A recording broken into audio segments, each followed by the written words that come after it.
Olá!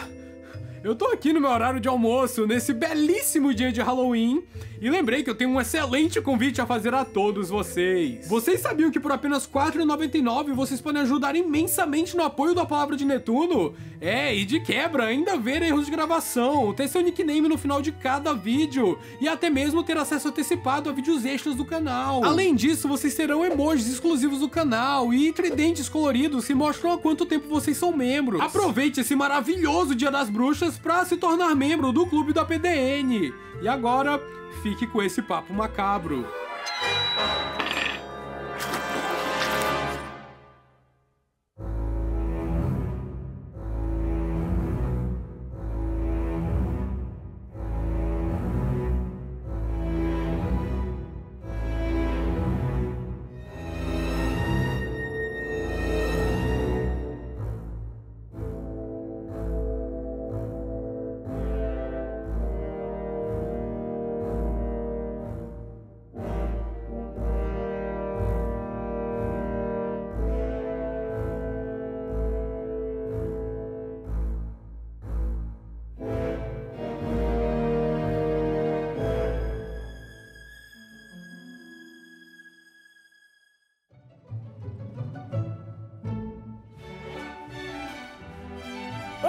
Olá, povo da Terra e do Mar! Acharam que esse vídeo seria mudo? Pobres tolos! E ele não é monocromático também.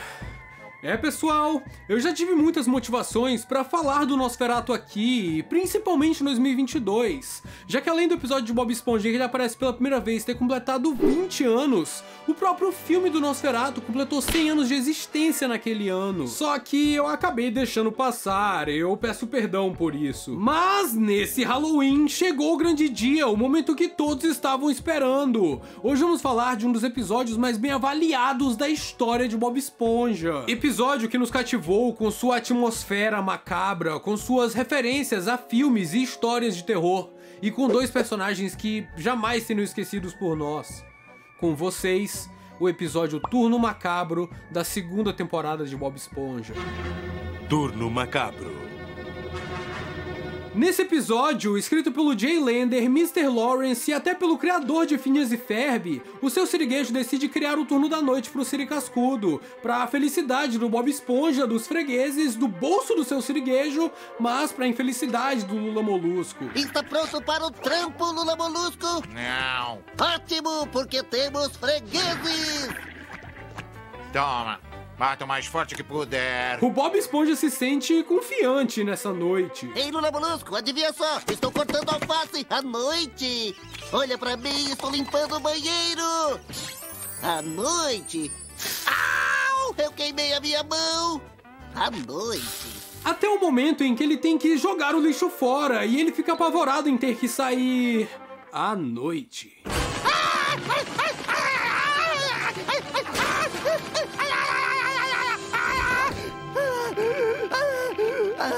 Com o Bob Esponja amedrontado, o Lula Molusco vê a oportunidade perfeita de contar uma história fantasmagórica pra ele, com muitos detalhes grotescos. Você não se lembra? Deu em todos os noticiários. Me conta, me conta. Não. É melhor não contar. Isso estragaria o turno da noite para você. A história do famoso Zé do Salgadinho, quer dizer, Picadinho. Quer dizer que você nunca ouviu a história do famoso Zé do Picadinho? Famoso Zé do Salgadinho. Não, do famoso Zé do Picadinho. O famoso Zé do Picadinho, ou como é chamado no inglês, The Hash-Slinging Slasher, é basicamente uma paródia dos assassinos de filme slasher, um subgênero do terror que teve sua era de ouro e prata entre 1974 e 1995. Nesses anos, conhecemos slashers como Jason de Sexta-feira 13, o Freddy Krueger de A Hora do Pesadelo, que inclusive foi citado na dublagem brasileira do episódio Bob Esponja vs a Máquina de Fazer Hambúrguer. A história de hoje é mais arrepiante do que do Freddy Krueger. É do Bob Esponja versus a Máquina de Fazer Hambúrguer. Só que na versão original, o Pat não fala do Freddy Krueger, mas teria sido bom. Today I'll be spinning a tale you won't soon forget. It's called SpongeBob SquarePants versus the Patty Gadget. Naqueles anos, também conhecemos o Michael Myers de Halloween, Chuck de Brinquedo Assassino, e até depois da Era de Prata, vimos a conhecer um slasher clássico, o Ghostface de Pânico. Esse estilo de serial killer criado para esses filmes slasher inspiraram e foram a base de paródia pro famoso Zé do Picadinho.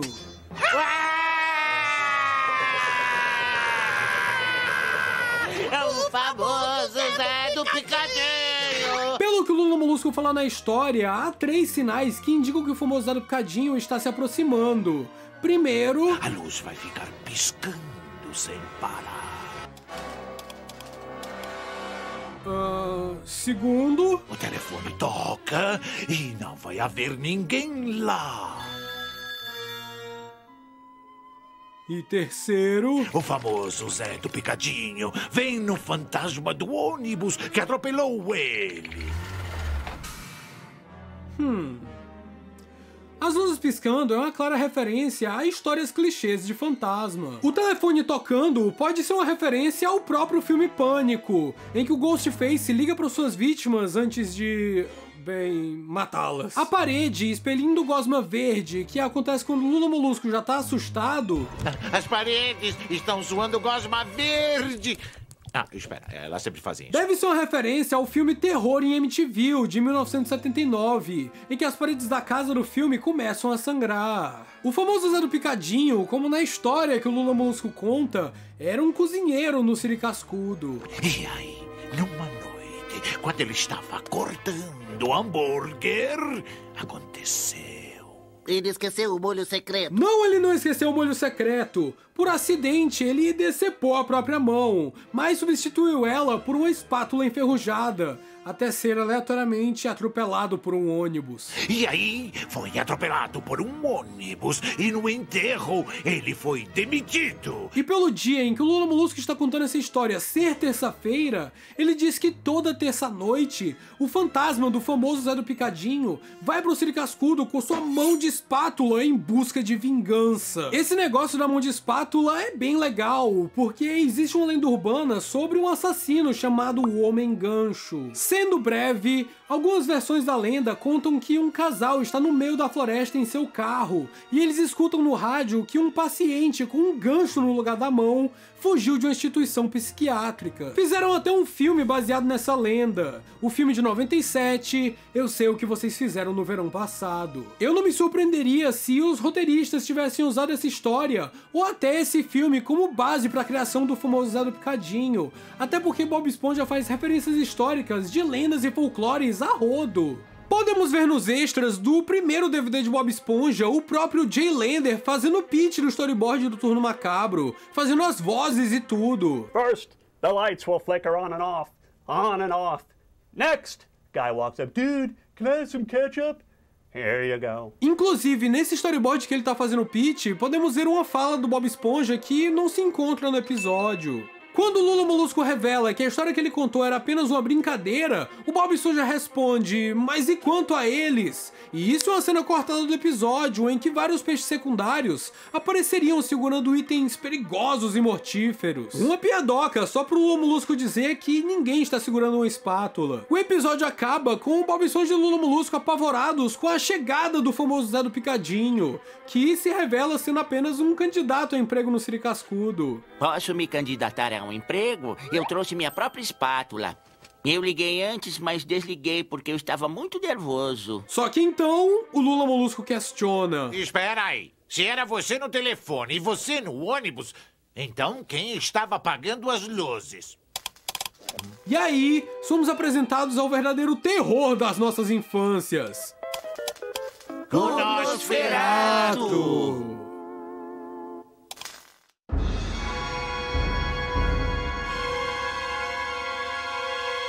Pessoal, eu sei que o Nosferatu na verdade se chama Conde Orlok no filme original de 1922. Mas cara, como Nosferatu é um nome aterrorizante. 10 vezes mais que Conde Orlok, se me permitem dizer. Nosferatu é basicamente uma palavra romena que significa vampiro. E como sabemos, o Nosferatu é um vampiro. Quer dizer, o Conde Orlok é um vampiro. Nosferatu, de 1922, dirigido por F.W. Murnau, é um filme mudo do expressionismo alemão. Um movimento artístico que aconteceu na pintura, literatura, escultura e, é claro, no cinema, dando origem às bases dos gêneros de filme de terror. Em 2022, o filme Nosferatu completou 100 anos de existência, o que é um marco histórico para essa que é uma espécie de adaptação alemã do livro Drácula de Bram Stoker. Acontece que o Bram Stoker já havia falecido na época que o filme do Murnau estava em desenvolvimento, e a esposa dele era muito rígida quanto a adaptações dessa obra. Por causa disso, Murnau até manteve a estrutura original, mas fez uma série de mudanças criativas para burlar as questões legais que envolviam a propriedade intelectual da família Stoker. Essas mudanças acabaram sendo fundamentais para a criação e popularização do personagem Conde Orlok como o conhecemos hoje. O mito criado pelo filme reflete o contexto histórico envolto nele. Enquanto o Drácula de Bram Stoker era um aristocrata sedutor digno da Inglaterra vitoriana em que ele foi criado, o Nosferatu era um monstro pestilento, uma praga. Conde Orlok era estranho, perturbador e opressor. Isso refletia alguns medos da sociedade alemã na época, já que o filme foi feito lá. A Alemanha estava passando pelos traumas deixados pela Primeira Guerra Mundial e pela pandemia da gripe espanhola. Esses sentimentos foram materializados no filme, que se tornou um dos maiores ícones do cinema expressionista alemão. Por ser um filme bem antigo, é difícil encontrar uma versão fiel ao que era quando ele lançou, só que ainda assim, bom, remasterizada para ter uma boa qualidade. Os filmes mudos lançados naquela época costumam ter muitas discrepâncias em questão de velocidade, frame rate, trilhas sonoras e até mesmo as cores. Algumas versões são completamente em preto e branco, enquanto outras, apesar de ainda serem monocromáticas, utilizam cores para sugerir o horário que se passa a cena, como amarelo para o dia e azul para a noite. O filme Nosferatu se trata da história de um corretor de imóveis recém-casado chamado Thomas Hutter, que é enviado pelo seu chefe, Hernok, para uma região remota da Romênia, onde ele deve se encontrar com um cliente que deseja comprar um imóvel na sua cidade, a fictícia Wiesburg. O jovem Hutter se envolve em uma espiral de eventos tenebrosos quando descobre que o cliente, Conde Orlok, se trata de um ser nefasto e assustador, que viaja para Wiesburg em busca de Ellen, esposa de Hutter. A cena do Nosferatu no episódio Turno Macabro de Bob Esponja, na verdade, está no filme de 1922, só que eles reanimaram ela pro Conde Orlok estar acendendo e apagando as luzes no interruptor. Nessa cena, o Hutter acabou de descobrir que o Conde Orlok é, na verdade, um vampiro e está se escondendo dele, quando o Orlok aparece de forma medonha na porta. Sinceramente, esse é um dos filmes de terror mais perturbadores que eu já vi, e o fato do filme ser mudo só intensifica isso. É uma obra de arte. E apesar do filme ter sido processado pela Florence Stoker, esposa do autor de Drácula, e muitas cópias terem sido destruídas nesse processo,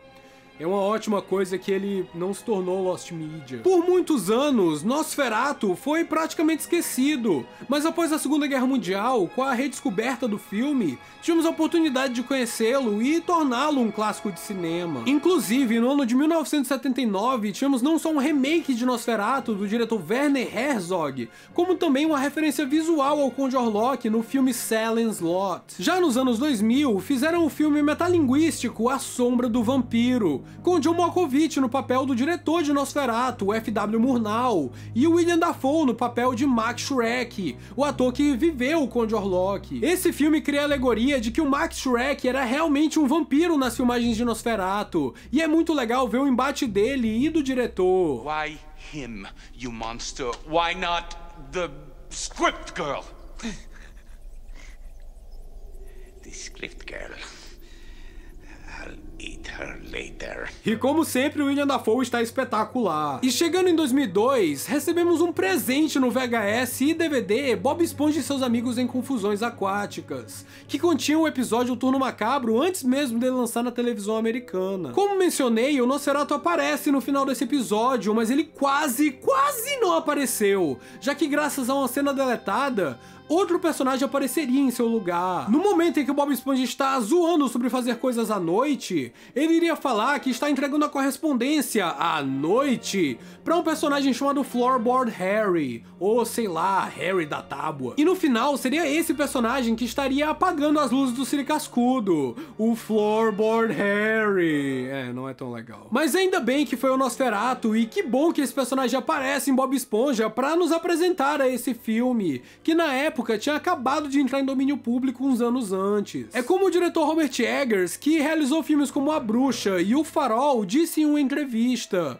desenhos que apresentam a arte e a cultura para um público jovem são sempre muito bem-vindos. There was a show called Muppet Babies when I was a kid that would play little clips of like Lon Chaney's Phantom of the Opera. That weird cartoon gave me exposure to a lot of movies that I watched when I was a little older. E ele inclusive agradece a Bob Esponja por essa exposição do filme de 1922, já que ele é o diretor do novo filme de Nosferatu, que lançou em 2024. Ele realizou uma adaptação bem fiel, apesar de ter basicamente 5.000 vezes mais orçamento para fazer esse filme, comparado ao original. Claro, ele acrescentou alguns detalhes e personagens coadjuvantes, mas manteve a essência do original. Além disso, a caracterização dos personagens e cenários são bem historicamente precisas. Inclusive o bigodinho do Nosferatu. Sim, o Conde Orlok é uma criatura monstruosa, e o ator Bill Skarsgård teve de passar por horas e horas de maquiagem. Mas nesse filme,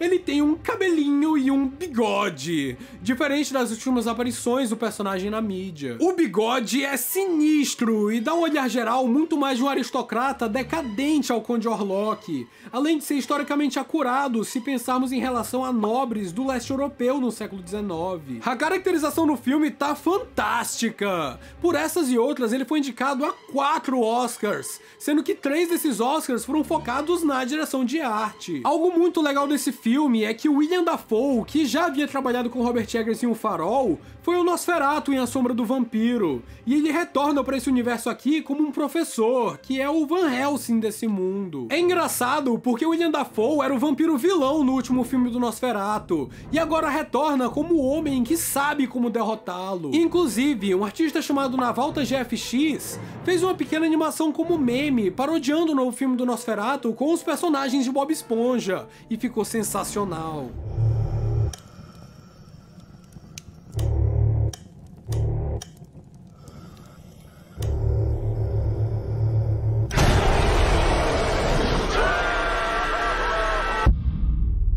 O Conde Orlok, ou o Nosferatu, é relembrado até os dias de hoje, em séries animadas como Os Simpsons, Hora de Aventura, em videogames como Nosferatu de Super Nintendo, Red Dead Redemption 2, e até mesmo em um minigame no jogo de DS Truth or Square de Bob Esponja. Seu nome é utilizado até mesmo no RPG de mesa Vampiro a Máscara, já que no universo do jogo há vários clãs diferentes de vampiros, um deles sendo o clã Nosferatu. Por experiência própria de quem já jogou Vampiro à Máscara como um Nosferatu, eu posso dizer que o roleplay é uma experiência diferente, imersiva e bem legal. E eu também queria deixar claro que o meu Nosferatu quebrou o jogo, o mestre da mesa pode confirmar. É verdade, destruiu a campanha e tudo que eu havia construído. Não vamos falar disso mais. Agora, as aparições do Nosferatu em Bob Esponja não se resumem ao episódio do Turno Macabro. Não. Ele apareceu muito também.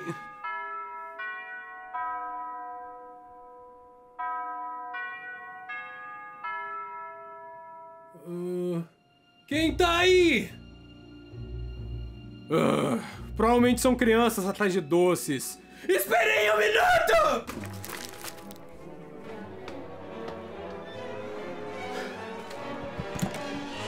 Olá, Cri...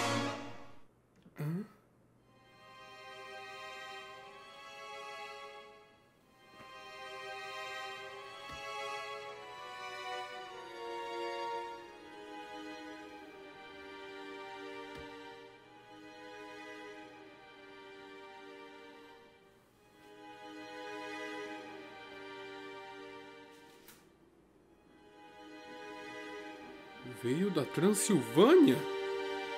Ah, devem ser as canecas do Bob Esponja que eu encomendei da Romênia.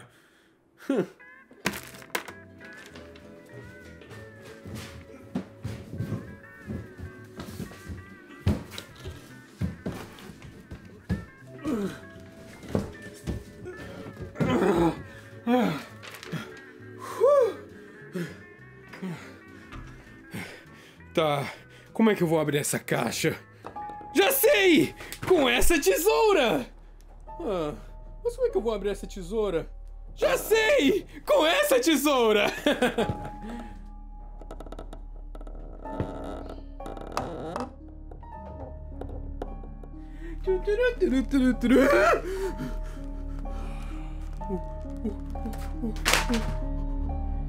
O Nosferatu!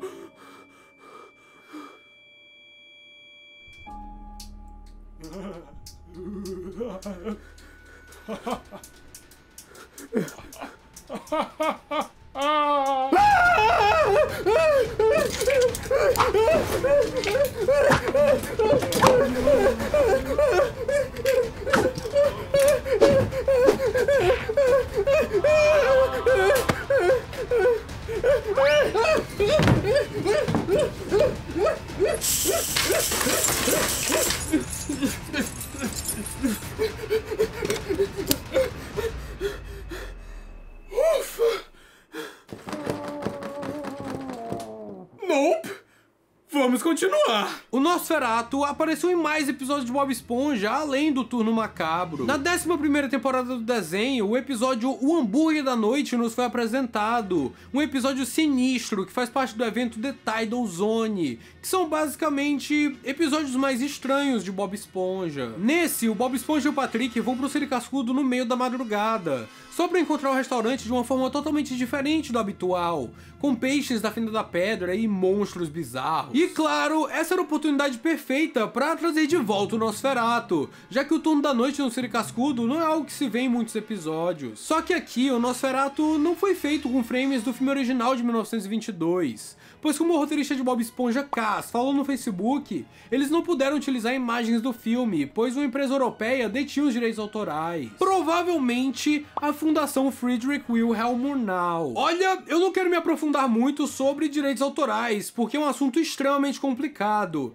mas basicamente, algo só se torna domínio público 70 anos após a morte do autor da obra. Devido a falhas na renovação dos direitos autorais nos Estados Unidos, Nosferatu se tornou domínio público lá em 1998, enquanto na Europa isso aconteceu apenas em 2002. Só que ainda assim, o filme não era de domínio público globalmente. Isso só foi acontecer em 2019, mas restaurações do filme ainda são protegidas por direitos autorais. É confuso, mas o importante é, o filme se tornou domínio público globalmente em 2019, enquanto essas gravações, sessões de fotos do Nosferatu pro episódio Hambúrguer da Noite rolaram em 2018. Pegar imagens, fotos, cenas ou estilos do filme original para colocar no desenho poderia dar problemas de direitos autorais, como poderia não dar. Os produtores de Bob Esponja simplesmente não quiseram arriscar, apesar de terem feito isso no episódio Turno Macabro. Então, ao invés de usar estilos do filme de 1922, eles contrataram o ator Alexander Ward, conhecido por interpretar personagens e criaturas monstruosas altamente maquiadas em séries e filmes. O mais interessante disso é que o Alexander Ward fez o Nosferatu em Bob Esponja em 2018 e no ano de 2024 saiu o remake do filme Silent Slot, do qual ele interpretou o vilão principal, Barlow, que é o mesmo vilão nosferatesco do filme original. Loucura! Sabe o que é mais louco? No ano de 1979 saiu o remake do filme do Nosferatu e o filme original do Silent Slot. E em 2024 saiu um remake de Nosferatu e um remake de Silent Slot.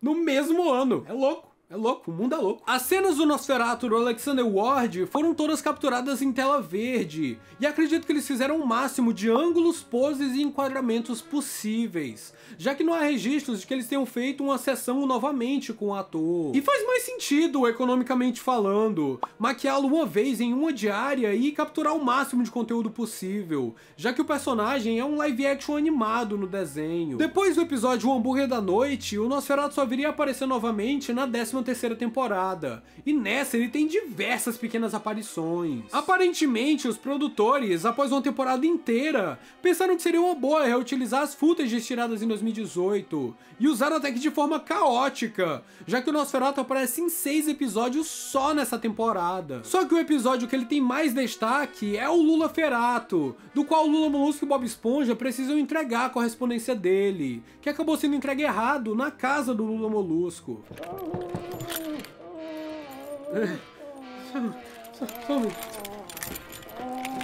Cala a boca! Cala a boca! Esse episódio tem referências excelentes ao filme original do Nosferatu e uma arte linda. Quer dizer, olha só essa colina do castelo e a cidade ao lado. Tem até um navio naufragado para dar aquela lembrada de que ainda estamos no fundo do mar. Todo esse visual monocromático tá maravilhoso. Apesar da animação e da arte do episódio estarem no ponto certo, ele ainda peca muito em questão de ideias e roteiro. Olha, não é que eu não goste que o Nosferatu tenha retornado no desenho. Na verdade, eu acho muito legal todo o empenho em trazê-lo de volta, com as gravações, armazenamento de stock footage e tudo mais. Mas o Nosferatu, em sua primeira aparição no Turno Macabro, subverte a expectativa do espectador. É uma piada que foi carregada ao longo de todo o episódio, com as luzes acendendo e apagando, até ser utilizada como punchline. É verdadeiramente uma piada genial, breve, que não só não atrapalha, como gera todo um mistério sobre aquele personagem ali, o que é fantástico. Mas alguns mistérios são muito mais legais quando se mantém misterioso. A ansiedade por saber mais e descobrir o que diabos o Nosferatu tá fazendo no Siri Cascudo pode existir. Mas quanto mais vontade você sente sobre algo, maior pode ser a decepção em ter aquilo nas mãos. E é pior ainda quando os roteiristas não sabem o que estão fazendo. O episódio Lula-Ferato é bom, assim como o episódio O Hambúrguer da Noite é bom também. Mas eles não fazem justiça ao Nosferatu que vimos em Turno Macabro. Inclusive, em alguns pontos, até fazem piadas estranhas com ele. No episódio Lula-Ferato, o Nosferatu tenta atacar o Lula Molusco e o Bob Esponja, pra no final ser revelado que ele só queria entregar uma encomenda deles. Mas isso não faz sentido! Não fez sentido quando eu assisti da primeira vez, não faz sentido agora. Ele literalmente tenta dar uma mordida no Lula Molusco. Se ele não tava só tentando assustar eles, então o que foi isso? Se o Slap dissesse que o Nosferatu gosta de fazer pegadinhas com seus hóspedes, apesar de ser algo muito batido, faria mais sentido do que só dar a desculpa de que ele queria entregar a correspondência deles. E o Slap é outra parte ruim e confusa desse episódio. Esse personagem aparece como um servo devoto ao Nosferatu, sendo que ele às vezes nem é isso, e sim apenas um esquisitão da fenda do biquíni. É difícil discernir quando ele é o servo do Nosferatu e quando ele é apenas esse otário que aparece direto em The Patrick Star Show. Tem até alguns episódios dedicados a ele, como o episódio Irmão de Lula-Ferato, A Viagem de Slap, que inclusive traz mais referências do expressionismo alemão, com o personagem Dr. Calamari, que é uma referência ao filme O Gabinete do Dr. Caligari, de 1920. O episódio Lula-Ferato até faz referência a outro filme clássico, O Fantasma da Ópera, de 1925, que não é um filme do expressionismo alemão, mas tem influências dele. Mas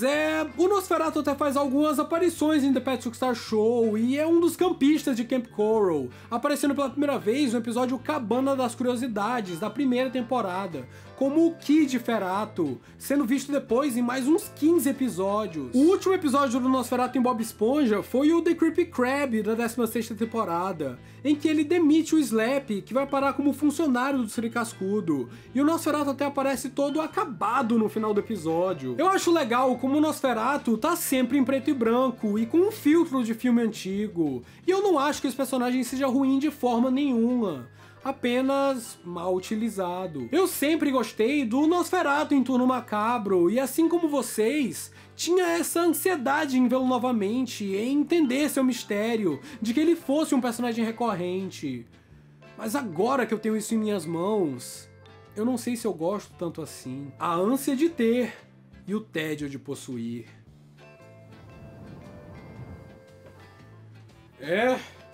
E eu acho que eu vou ter que me livrar desse Nosferatu. Nosferatu? Alô? Nosferatu! Eu acho que ele morreu.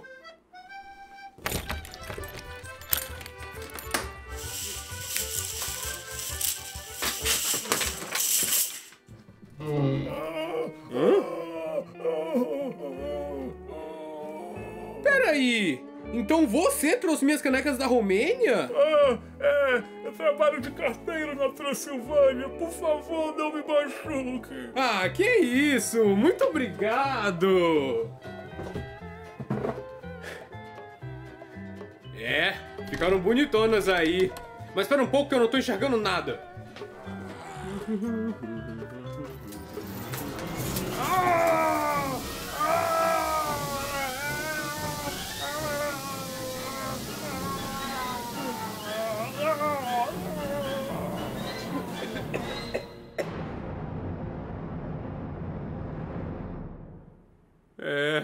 Estou traumatizado. Eu vou lidar com isso depois.